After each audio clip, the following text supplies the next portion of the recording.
Good evening, and thank you for joining me at Music Today. The concept of the show is to bring in an artist each episode and have a conversation with the artist about a performance we will all watch and listen together. The live component is very important because I encourage the viewers to comment and ask questions to the artist. Music Today is a bilingual show. The live streams during your evening will be in English. The shows that broadcast during your morning time will be in Japanese for the fans in Japan. If you want to improve your Japanese skills, you're more than welcome to watch the Japanese interviews too. Without further ado, I'd like to bring in our guest for tonight.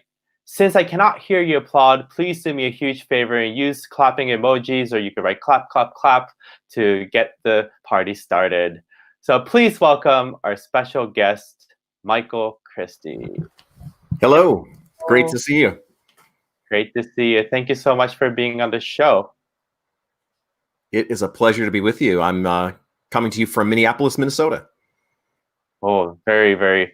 I hope your family and everyone is safe in Minneapolis. We are safe. We are very lucky. We're about 2 miles from the heart of the protests, and it's been some scary times. We've seen some military presence, our National Guard, and of course, there's a lot of conversation now, which is long overdue. The question is, what will stick?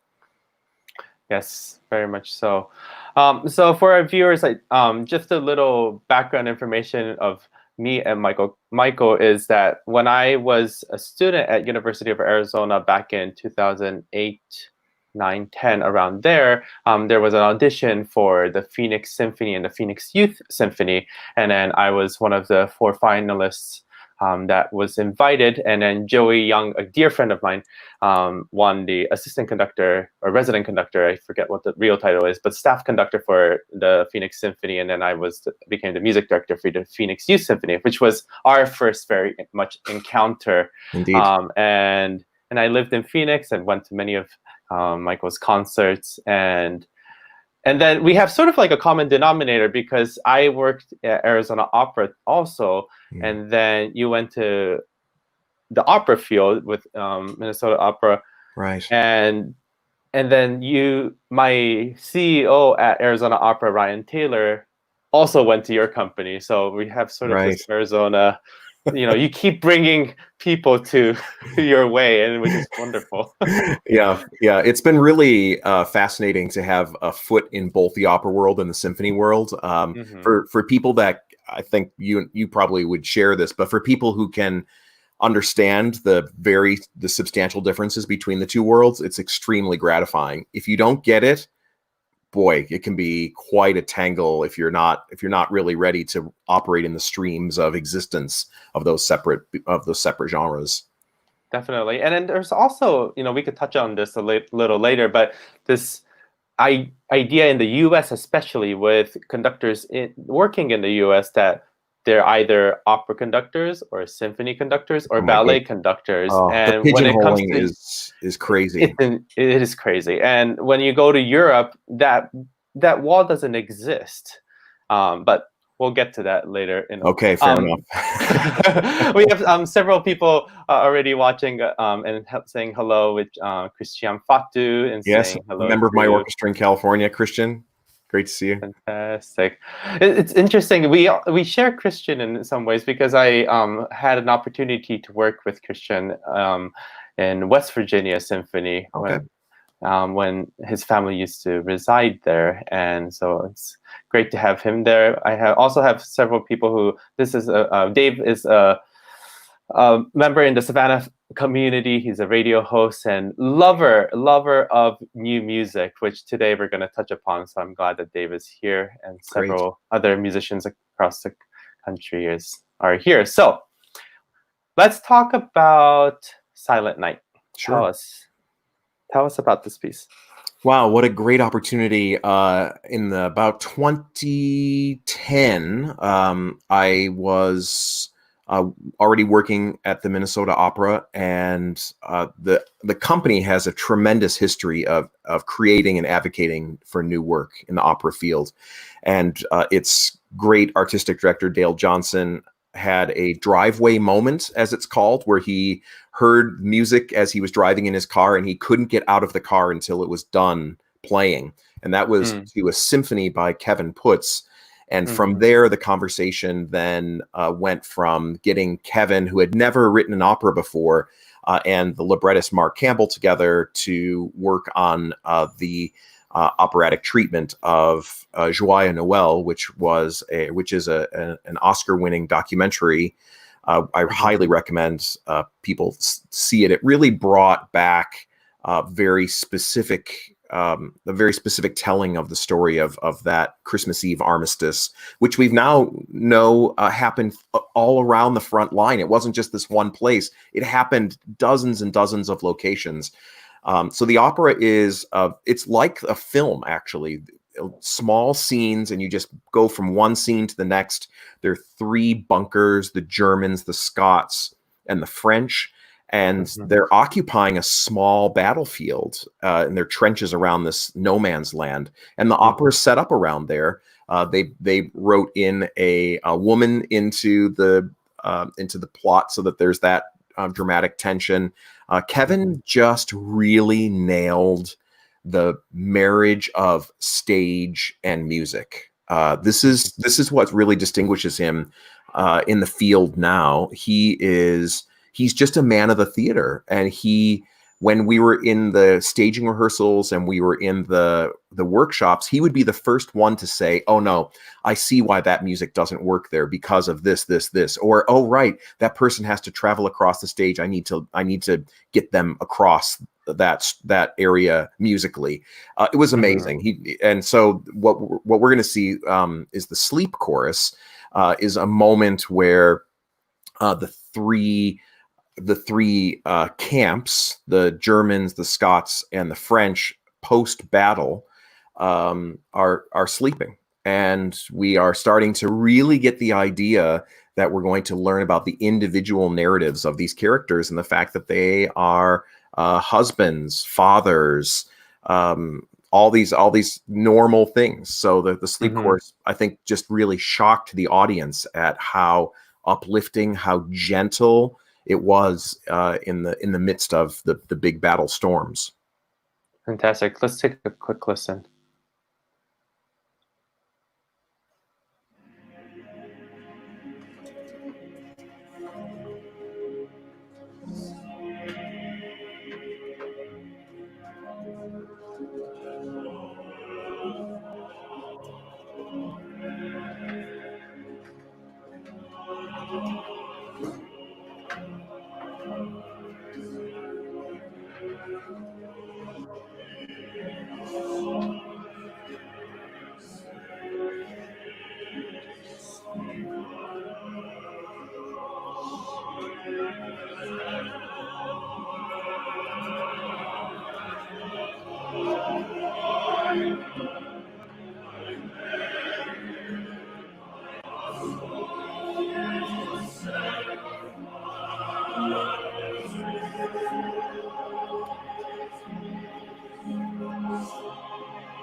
Beautiful.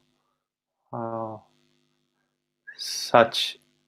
It makes you ponder. The music and the harmony totally sucks you in to, yeah. And the visual element is just gorgeous. That's visual mapping of the snow, I'm assuming. Right. Yeah. Yeah. Minnesota Opera was one of the earlier companies that teamed up with some specialists in projections, which now is all the rage. I mean, it's not even the rage; it's the norm to do video projections as part of your set. But Minnesota Opera was one of the earlier adopters of that to create that cinematic sense, which that story needed, frankly, because it had come from a theatrical or from a cinematic treatment. What would you say was the timeline from when Kevin was offered to write an opera to that first rehearsal? Like, how long of a period did he have time to produce, compose this piece? That's a good question. I have to think back, but I'm sure it was about 2 years, something along those lines. He's writing a new opera now. I think he's got a little bit more time, and now sadly with the Metropolitan Opera going dark for the rest of this calendar year, I don't know exactly when his premiere was to happen, but I know he's hard at work.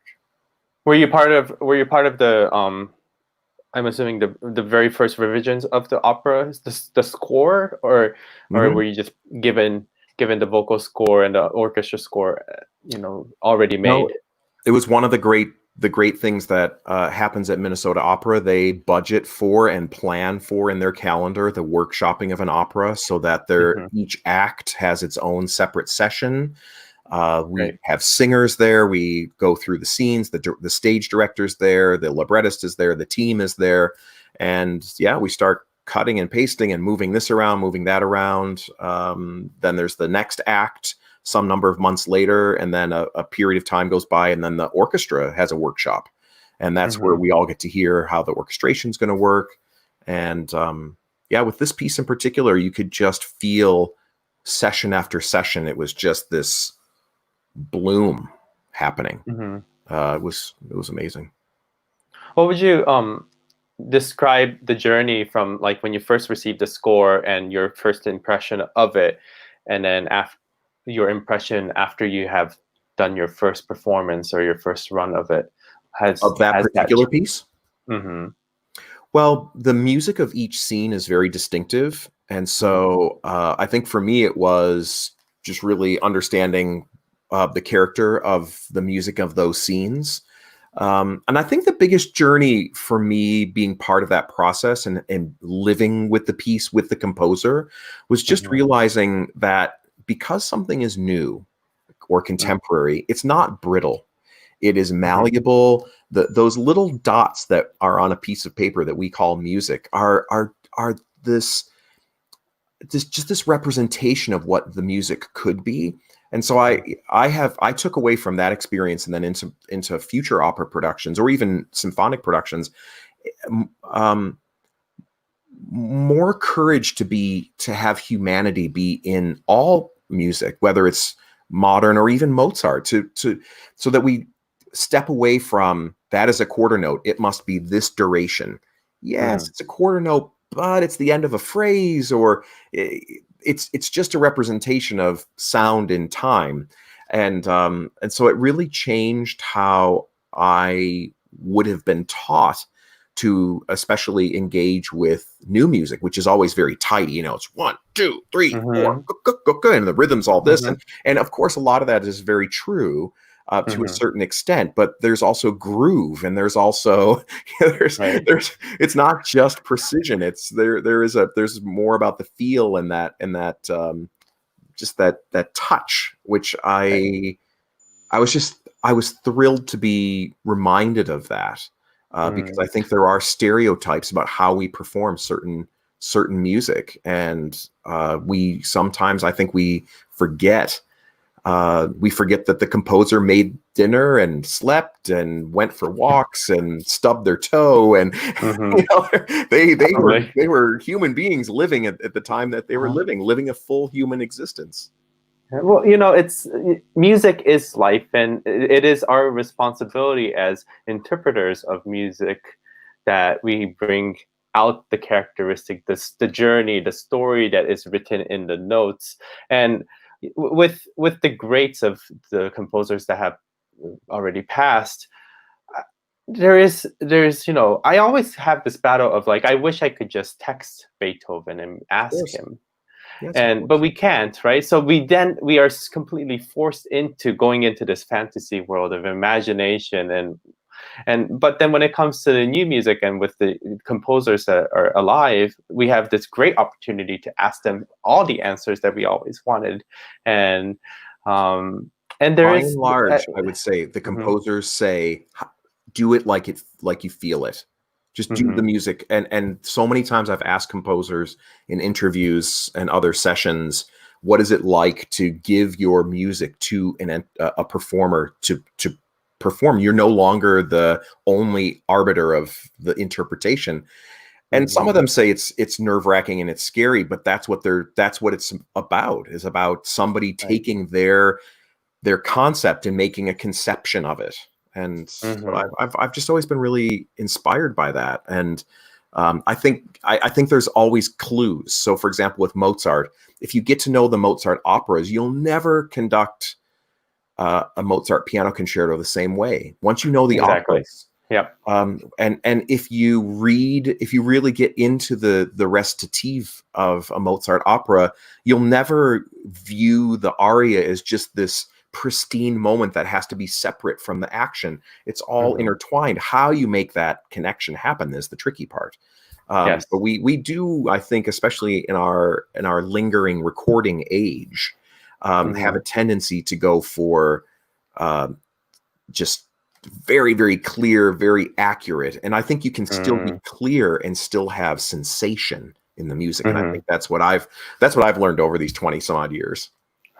Fantastic. A comment from David Lake saying that missing a production of Kevin Putt's Silent Night at the University of British Columbia when I was in Vancouver over a year ago was one of my great musical disappointments. Yeah.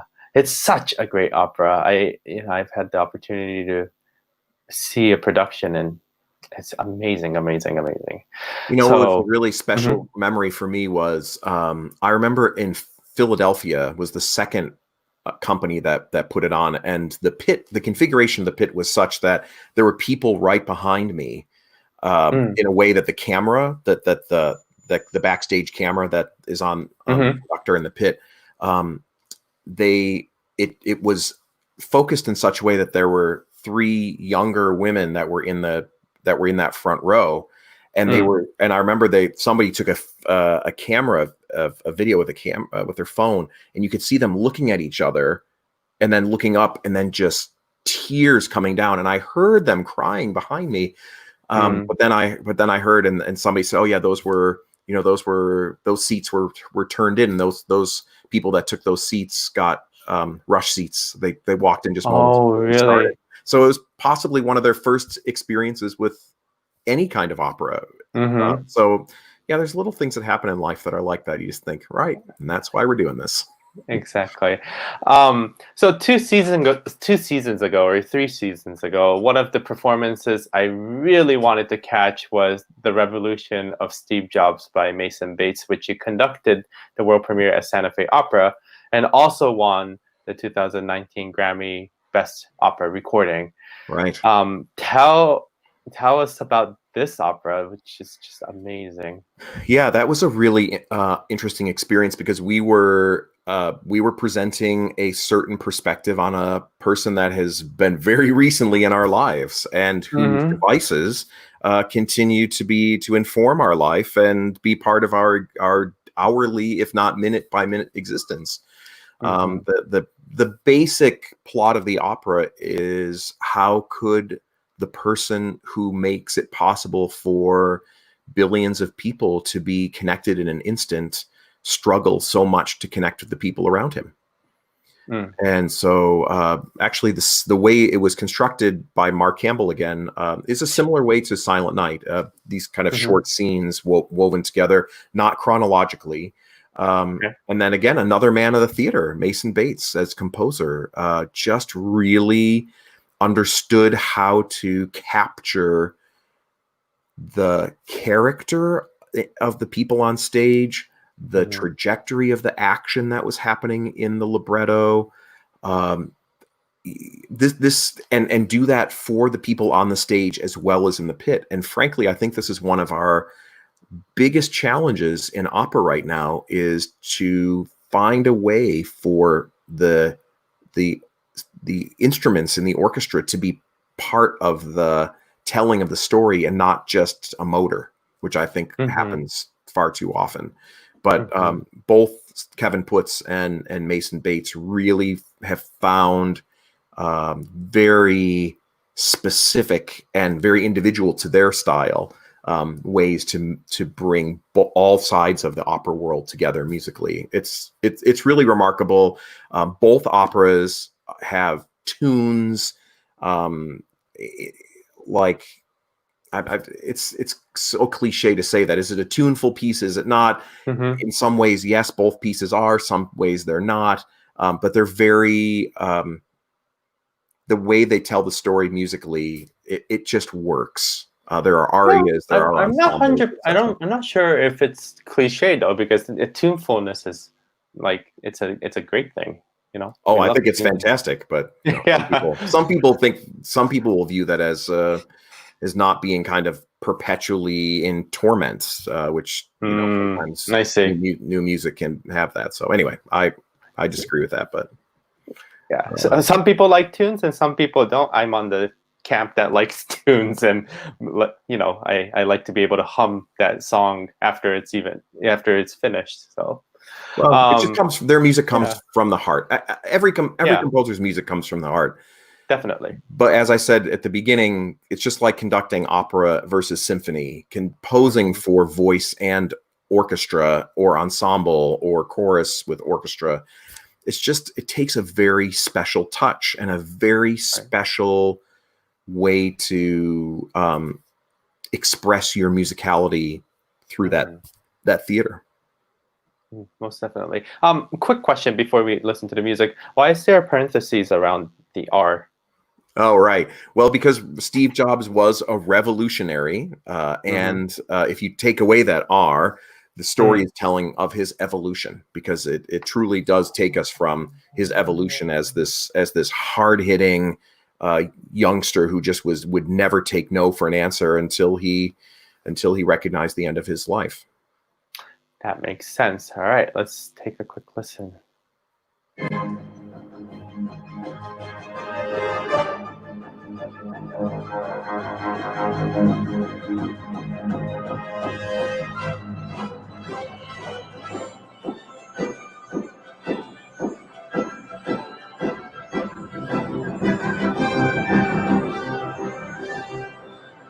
So a very different feel from the Kevin Puts Silent Night. This is Mason's music is very different, isn't it?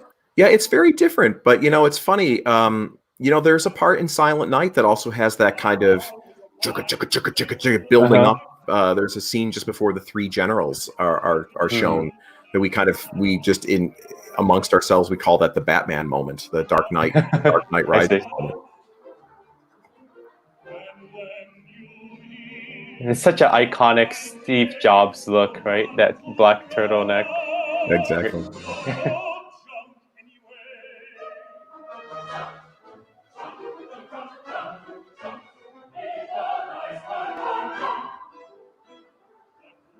And the other very interesting thing about Mason's music is that he incorporates electronic sounds in his scores. I see. So about 70% of the opera involves some synthesis of acoustic and sampled sounds, and then about go ahead.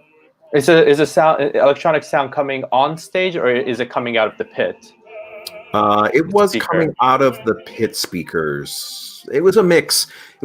And also everybody was mic'd for this because you know, because the that sound world, the electronica sound world, is quite opaque. It's hard to penetrate that. So there was a sound designer who was making sure everybody, the treatment of the acoustic voices and instruments could blend with those electronic sounds. I see. Yeah, but what was really quite interesting as a dramaturgical musical idea was that the electronica became less and less as he confronted his humanity. And so by the time the last 10, 12 minutes of the opera, there's no electronic sounds. It's just the acoustic sound of the singer and the orchestra. And it's one of those things you don't really even notice unless you I was just about to ask if it's very, you know, as an audience member who didn't know that backstory, is it obvious or is it just sets in naturally? I think it just fades out. You'd have to ask somebody who saw it for the first time. Because the inclusion of the electronica is so profound in the beginning. It's really almost like a going to a club, and then it takes all these different forms, this very ethereal sounding, and then it just somehow just kind of very gradually vanishes. It's clever. It's so clever, and there's no doubt in my mind why it was Santa Fe Opera's best-selling opera ever. We have a question about the set design. Vita Tsukun was the set designer. Yeah. And so the really cool part about that was that so they were 6, we call them the monoliths. And if you remember when you unpack your iPhone box, it's a rectangular white box, right? Right. So imagine that box on its end, and there were 6 of them that moved around the stage. And around the perimeter of all these surfaces on the box, there were these little infrared sensors and a very special software program that married the projections coming out of 6 very, very strong projectors. And so no matter what the angle of the monoliths was on stage, it was a perfect image. It wasn't distorted. And so the marriage of technology in the show was tremendous, and Vita did an amazing job. She was also she did all the lighting bits around there as well. And then there was a company called 59 Productions who did the projections. I see.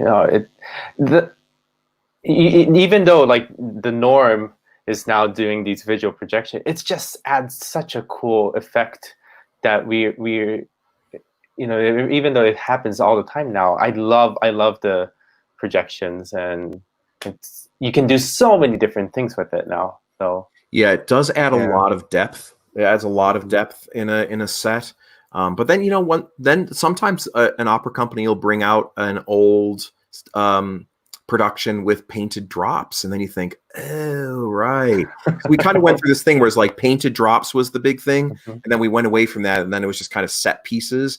And then we went towards projections, and I feel like we left out something between the painted drops, these massive painted drops, and the projections. This is probably not opera's best day. Conductor colleague Tim Verbo saying that it makes sense because iPhone keeps getting bigger, so you need bigger box. Right, exactly. Yes. So recently, Michael, I keep seeing this Michael's jukebox playlist. Tell me about that. Right. So I started this jukebox playlist on my YouTube channel, and what I discovered, and we all discovered when COVID started locking all of us down, was that people were kind of staying in their camps as far as their musical sensibility. And I thought, gosh, there's so many different ways to look at music. And so I started doing some interviews. You'll see right there, Mark Adamo, John Curigliano, Kevin Putz was one of my guest artists. Rena Esmail, a beautiful composer from Los Angeles. Her music's such a great synthesis of Indian music and contemporary Western music. Olga Kern, the pianist, was a guest. And I just said to the guests, and even challenged myself, within a topic, what music speaks to you that's not just isolated to classical music or symphonic or opera? And so I really just challenged myself and the guest curators. What makes you tick musically? And so that's just been really special. Like today, I just posted one called Minnesota Song, Minnesota Strong. And that's about all Minnesota artists, especially in light of the issues that have been happening here. And so, artists that came from Minnesota, the Andrews Sisters, Bob Dylan, Judy Garland, and then there's artists that are specific to this community. Soul Asylum, which is huge. Lizzo, who's taken over the world, did a lot of work with Prince. Prince is actually at the bottom of this cast list. We've got, and there's just been Minnesota as a state culturally has been this place that just seems to just be striving all the time in its somewhat understated way. Until it really breaks out, like Minnesota Opera with these commissioned operas, it broke out as a major player in the contemporary opera scene. The Minnesota Orchestra, one of the world's great orchestras, St. Paul Chamber Orchestra, for example, a completely revolutionary way of how it engages with its audience. And then we're one of the few areas of the world that has a number of professional vocal ensembles, which I've highlighted in this as well. So it's just a remarkable place. And I thought, since people are experiencing Minnesota now with dealing with these incredibly difficult social questions, I thought, let's give people just a little deeper look into the society here. And people participate in the arts here. They're part of creating. They sing in the choirs. They play instruments. Schools here are really quite good. It is. So I wanted people to, not making excuses in any way for what the other issues that we're dealing with, but just to say, just to know a little bit more about the society here and what part of what are some of the things that drive Minnesotans, on a kind of a day-to-day through their lives, I would say. Great. For our viewers, I highly encourage everyone to go to Michael's YouTube channel and make sure you click the red button that says subscribe. Yeah, that's and then make good. sure you put the bell to all, and then that way every episode comes into your inbox or on your notification. I do one or two a week. It just kind of depends. End of the week, Tuesday, Friday is kind of the mix. I slowed down a little bit as we all paused here to. Right, of course. Yeah, to pause and to protest and to call our representatives and to talk to our children about what's going on and talk to our neighbors about how we're going to look after our bigger community and each other.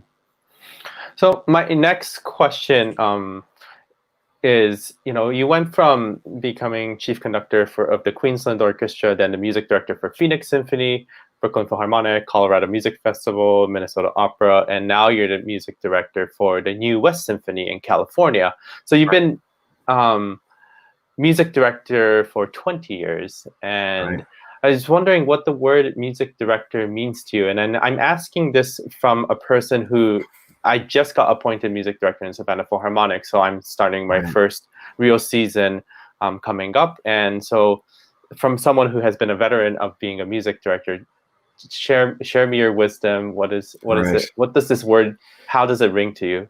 Yeah, it's got its own special thing, especially here in the United States, because you are so many things. I think principally you're an advocate. You're an advocate for your musicians. You're an advocate for a wide array of music. You're an advocate for the concert experience that you want your audience to partake in. You're an advocate for the people that are the supporters.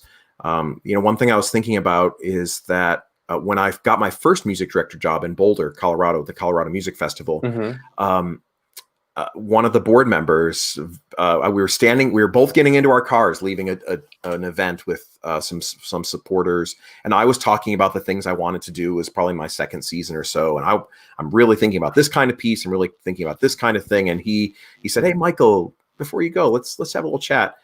And he said, "So what's your vision?" And he said, "Not the stuff that you talked about in there." And I thought, oh God, did I just completely talk about the wrong thing?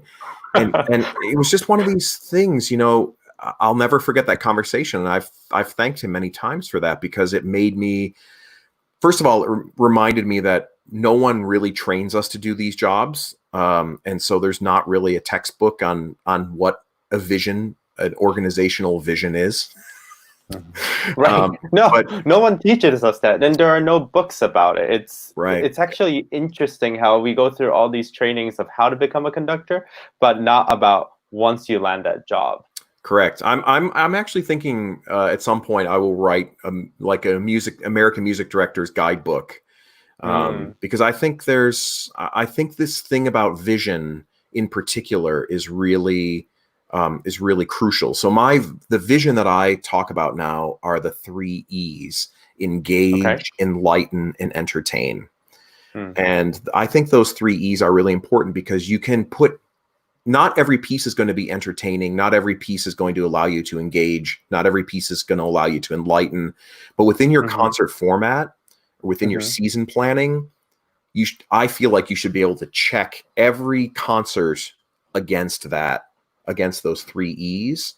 And if there's not one of them there, you have to figure out what's missing, because that's about the audience's experience and the orchestra's experience as well. And then the other thing, I will write a whole chapter at one point about we are not the Messiah. And I think that is one thing that is, I've told boards this during searches. If you're looking for a Messiah, it's not me. You should find somebody else, because no conductor can change everything immediately. It's a slow burn. It's very gradual, incremental changes. Very few music directors that I can think of suddenly change how people perceive this music, but we can do a lot for the people that are there, and just gradually, one by one, bringing in new people to this different experience we're trying to offer. I love the 3 E's. That it's something I wrote it down immediately, because engage, enlighten, entertain. I say it over and over and over. Fantastic. So what kind of music director do you want to be at New West Symphony? I want to be someone that opens doors for people. The way I think about it is that 1,800 seats plus or minus in our halls, and every single person comes to their seat with a different expectation. So I'm always thinking, how can I create doorways into this for the greatest number of people? Because doorway number 1 is they sit there and they're listening to the music that we've programmed. That's door 1. Door 2 could be, so one thing that we've introduced in New West is we now use the intermission as part of our performance. The orchestra, after the end of the first part, the orchestra goes off stage to have their break, but I come straight back on with the guest artist, and we do a 10-minute interview, Q&A with the audience. And I've been doing this for about 15 years in different places. Without fail, 2/3 of the audience stays, because they want to know. They want to know, pianist XYZ, I saw you turn to the oboist when they did their solo in the introduction. What were you thinking? I've never heard that cadenza before. Where did that come from? Oh, I noticed that you don't wear socks. How does that feel? I mean, people are observing so much, and they never have an opportunity to express that question or have that interaction. And then at the end of the intermission, we do something called the entr'acte, and that's where the orchestra comes back after having their pause, and we play something new.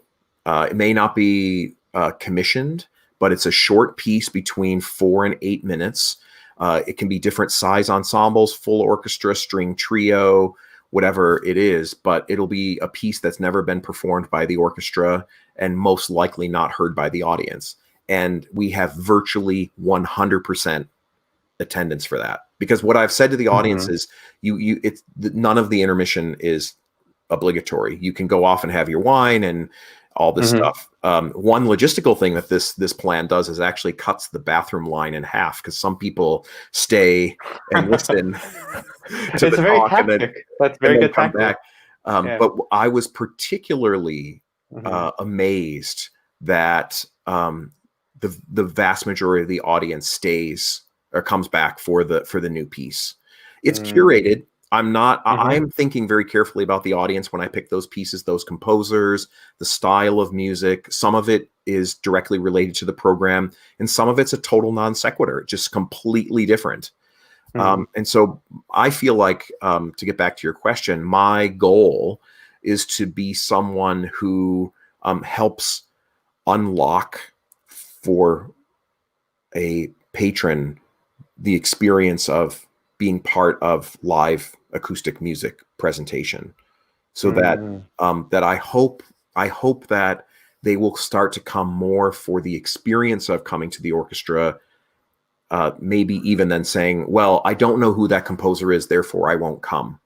I'm hoping that gradually it will be a situation where they'll say, I don't know that composer, but I know that Michael will help me through that. or I know that, or maybe someone says, I'm sick of hearing Beethoven's Fifth, but I know I'm going to hear something at every concert that I've never heard before. Interesting. And vice versa. It could be somebody who says, I never want to hear something new. And I say, great, you don't have to come back until the second half really starts. You don't have to listen to that new piece. But I can say with hand on heart, at every concert, you'll have an opportunity to engage with the artists, and you'll have an opportunity to hear something you've never heard before. And I think that's great, because as you probably know, we struggle when we do our concert programming with the whole thing of, Michael, there's 4 new pieces on this season. I'm not sure if that, if we're pushing the audience too far. Well, okay, well, we'll construct the season and each concert in a way that we can, again, open more doorways for people to experience the concert. Oh, this is very, very you, I think. You're open to the community, you're open to the patrons, and your personality is a very much the reason why this is working too. Because I still remember to this day when one of the first concerts I went at the Phoenix Symphony, you were there saying hello at the front door to the patrons walking in, and I'm like, you're about to conduct a concert and you're standing there saying hi to everyone. And I thought, wow, it was such an inspirational moment for me, because like, this is the reason, and this is why the community in Phoenix really loved you, and they wanted to come see you. They wanted to be part of your journey with, and I totally copied that, and I really do, try to get in front of the audience as much as possible. It's interesting that go ahead. No, I was just going to say, I think one of the big things for American music directors, by and large, is you have to be prepared to do it yourself. When I introduced the idea of doing these intermission things, when I introduced the idea of standing out, welcoming the audiences in Phoenix, I told everyone, this will cost you nothing.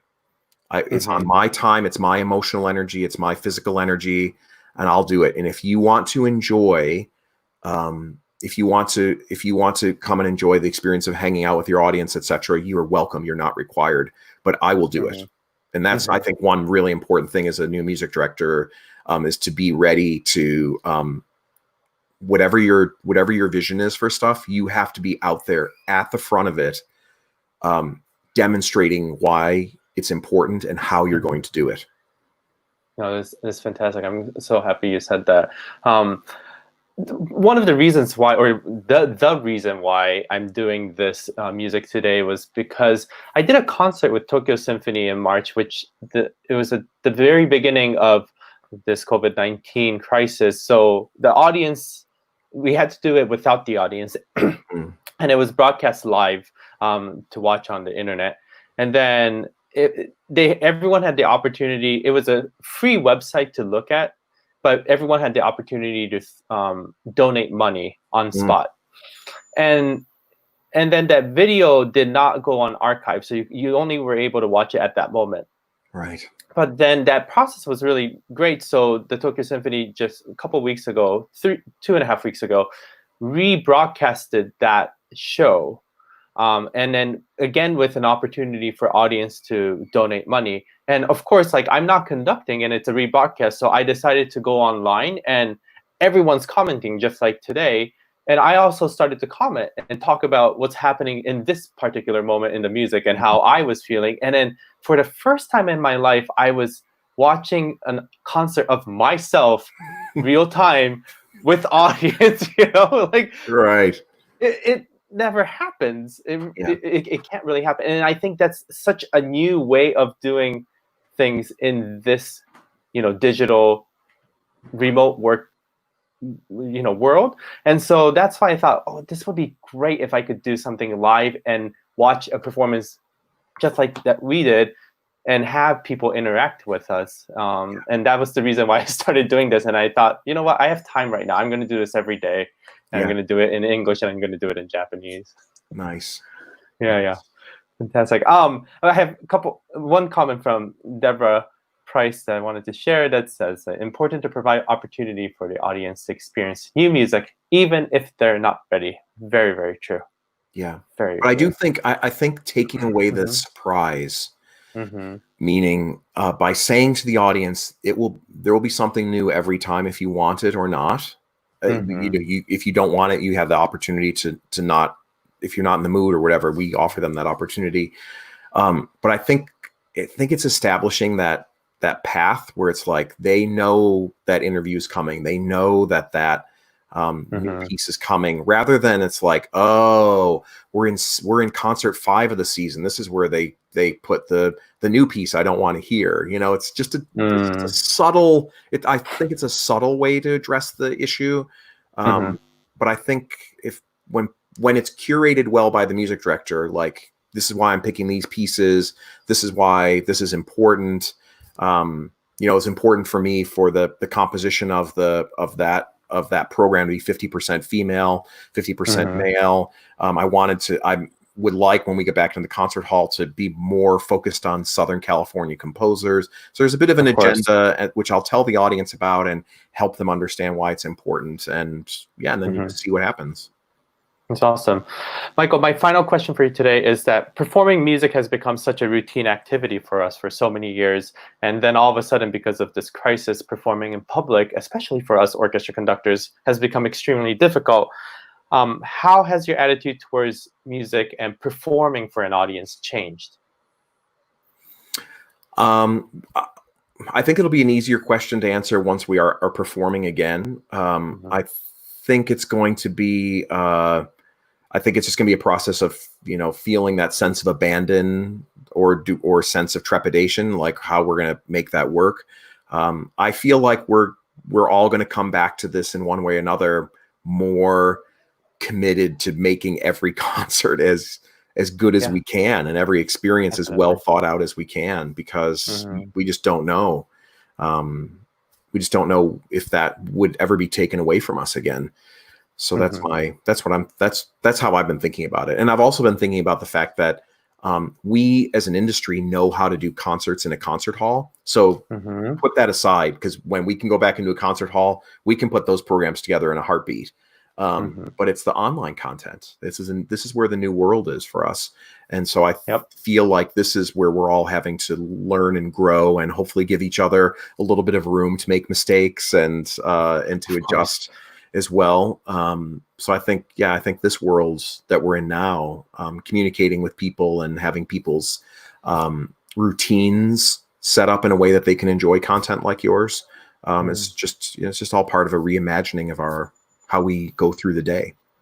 Yeah, and we couldn't learn this in school when we were trying to become conductors. So no, gotta be creative. No, that's exactly right. And the American music director is a beast all of its own. And I will say that your question at the very beginning of our conversation about the pigeonholing of opera conductors, symphonic conductors, and ballet conductors, I hope that can stop, because the wealth of experience you gain from one genre and then feeding that into the other, it's just this real amazing circle of experience and of knowledge of the composers.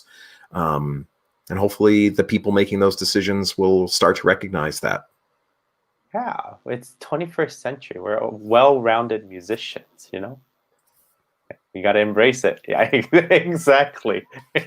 Well, Michael, thank you so much for your time to do this. Such a pleasure. Interview, and thank you all the viewers for watching. And please share this video or send it to friends, conductors, music directors, anyone who might enjoy the conversations that we had today. So thank you very much, and have a good night, everyone. Have a good day, everybody. Thank you. Take care. Thank you for watching. Please remember to subscribe, like, and share this video. ありがとうございました。チャンネル登録、いいね、そしてこのビデオをぜひシェアしてください。